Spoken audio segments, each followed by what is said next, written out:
The next UFC card isn't quite as stacked as I thought it was going to be, considering that Dana White and the gang is headed back to the birthplace of the UFC on their 25th anniversary tour, but there's still plenty to care about at this event. My name's Flyin Brian J, and these are my top 3 fights that I think you need to pay attention to at UFC Denver. Before we get into talking about the top fights, I want to talk about a fighter who deserves your attention. Pena is fighting in the UFC for the second time. On this occasion, he is in the first fight on the main card, opposite of the Ultimate Fighter Season 27 winner, Mike Trizano. Pena was a contestant on that season of the program, but had to pull out due to an injury. After he was successful in his UFC debut, he expressed that he wanted to fight that season's winner. He is getting that opportunity on Saturday night. He is fun to watch, he's got a personality as big as his hair, and he's got an absolute ton of potential. His coach on The Ultimate Fighter, Daniel, the double champ, DC Cormier, thought so much of him that he allowed him to stay at his house for 2 months leading up to his Octagon debut.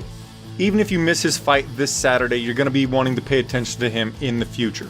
Now, let's talk about the number 3 fight to watch, which is Joseph Benavidez versus Ray Borg.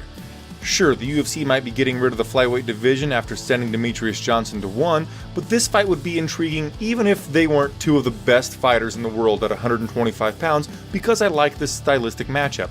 Neither guy has finished a fight in the past 3 years, but they are both comfortable wherever the fight might go, and I think that they're going to put it all on the line regardless of if the UFC keeps the flyweight division or not. I expect to see a lot of fun grappling exchanges in this one because both guys excel there, and the latest finish by Joseph Benavidez was a Joa Constrictor over Tim Elliott, and Ray Borg has really good wrestling. Number 2 is the co-main event of the evening between Donald Cowboy Cerrone and Platinum Mike Perry. Cerrone is a former title challenger who possesses a dynamic kicking game and numerous club and sub victories. In fact, he is tied with Anderson Silva and Vitor Belfort for the most finishes in UFC history. He's tied with GSP and Michael Bisping for the most victories in UFC history, and perhaps his most impressive stat is that he has been awarded a post-fight bonus 13 times. His opponent, Mike Perry, has made fans care about his fights with his exciting, nearly all-offense fighting style, and also with his outside the octagon, I'll call them antics. Perhaps he should change his name to Polarizing Mike Perry.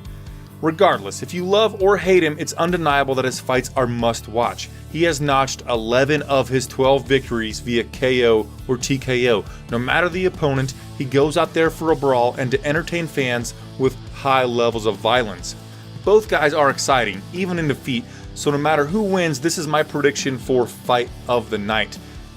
And number 1, it is of course the main event of the evening between the Korean Zombie Chan Sung Jung and Yair El Pantera Rodriguez.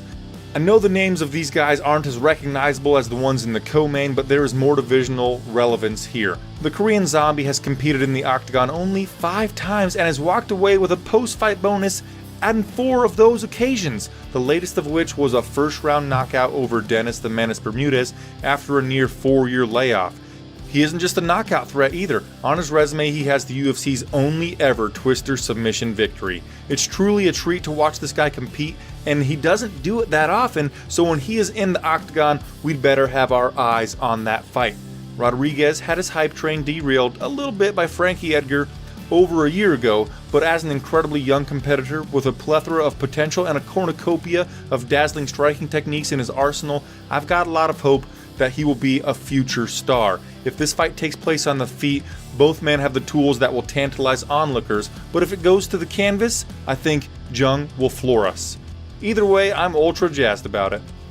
This week, instead of asking you what your pre-fight rating for this entire night of fights is from 1 to 10, with 10 being the best fight card you've ever frickin' seen. By the way, I gave UFC 230 an 8 out of 10. Turned out pretty darn good. But this time I want to know, what is your best bet to make for UFC Fight Night 139? Who are you supporting with your wallet? Tell me about that in the comment section down below. Please give the video a thumbs up, and I'll see you on my next one. Namaste.